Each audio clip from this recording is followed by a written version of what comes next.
Assalamualaikum warahmatullahi wabarakatuh. Saya selaku moderator akan menyampaikan tentang peta pikiran yang akan disampaikan oleh teman saya, yaitu Mutia.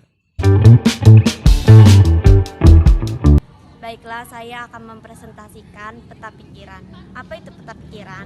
Peta pikiran pertama kali dikembangkan oleh Tony Buzan, seorang psikolog dari Inggris. Beliau adalah penemu mind mapping peta pikiran, ketua Yayasan Otak, pendirian klub pakar, brain tools, dan pencipta konsep melek mental.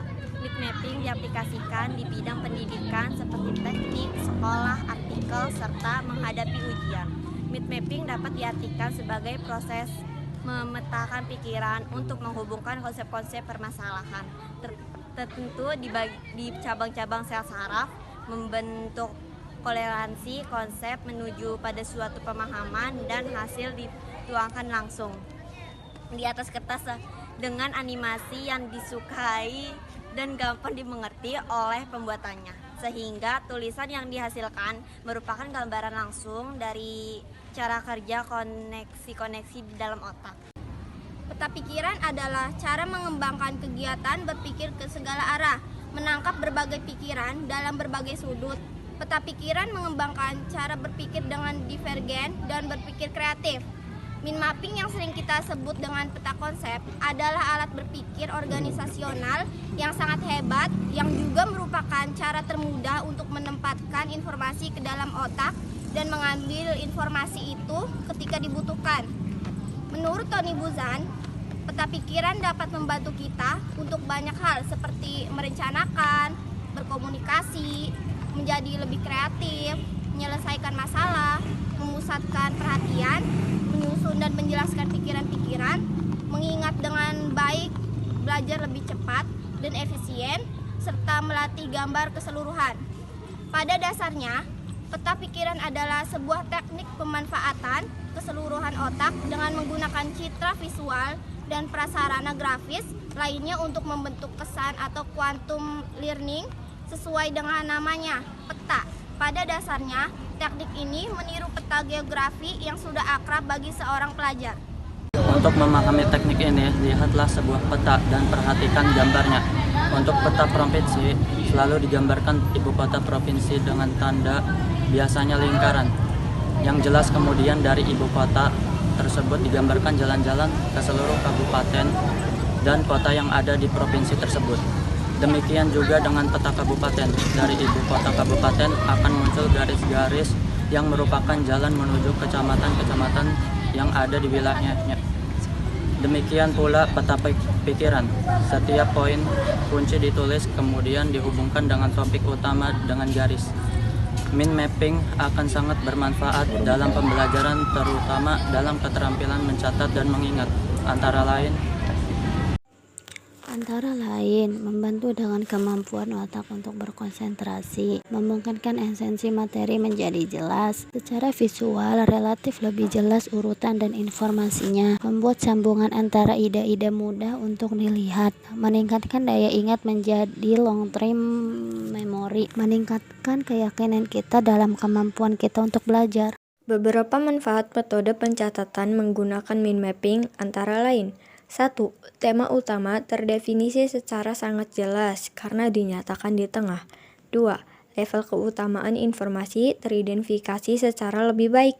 Informasi yang memiliki kadar kepentingan lebih diletakkan dengan tema utama. 3. Hubungan masing-masing informasi secara mudah dapat segera dikenali. 4. Lebih mudah dipahami dan diingat. 5. Informasi baru setelahnya dapat segera digabungkan tanpa merusak keseluruhan struktur mind mapping, sehingga mempermudah proses pengingatan. 6. Masing-masing mind mapping sangat unik sehingga mempermudah proses pengingatan. 7. Mempercepat proses pencatatan karena hanya menggunakan kata kunci.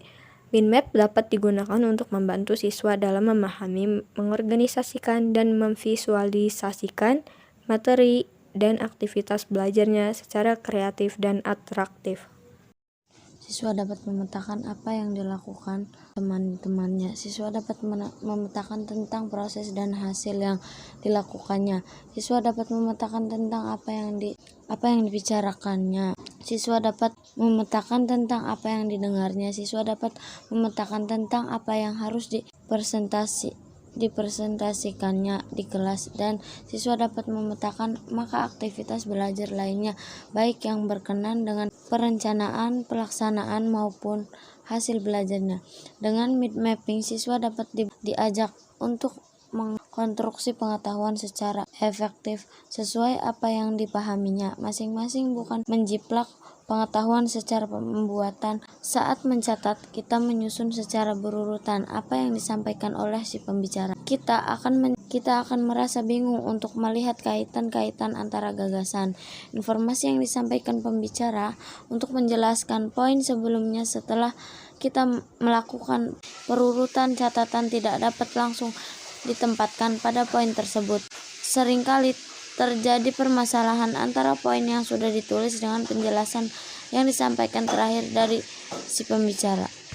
Penelitian menunjukkan bahwa metode ini berlawanan dengan cara kerja otak. Ketika kita mencatat poin baru, maka kita akan lupa dengan poin yang sebelumnya.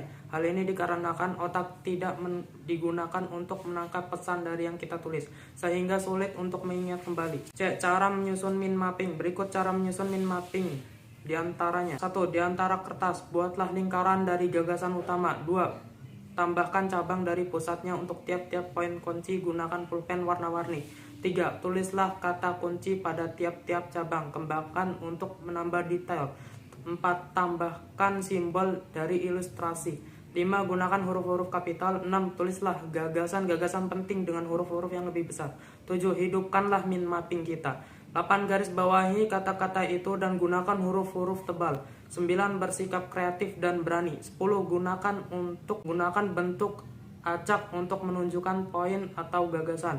11. Buatlah mind mapping secara horizontal. Dengan gambaran tentang peta geografis tadi, kita bisa memetakan informasi-informasi penting dari buku, makalah, kuliah, atau yang lainnya hanya dalam satu halaman kertas. Inilah salah satu kelebihan peta pikiran. Peta pikiran tidak hanya terdiri dari satu atau dua bentuk pembelajaran, bisa membuat bentuk-bentuk sesuai kreativitas mereka. Berikut ini bentuk-bentuk pola yang digunakan. Bentuk-bentuk peta pikiran atau mind mapping ini tidak ada batasnya, sesuai dengan keinginan dari membuatnya. Peta pikiran ini dapat juga bentuk dapat membuat lingkaran untuk suatu kata kunci.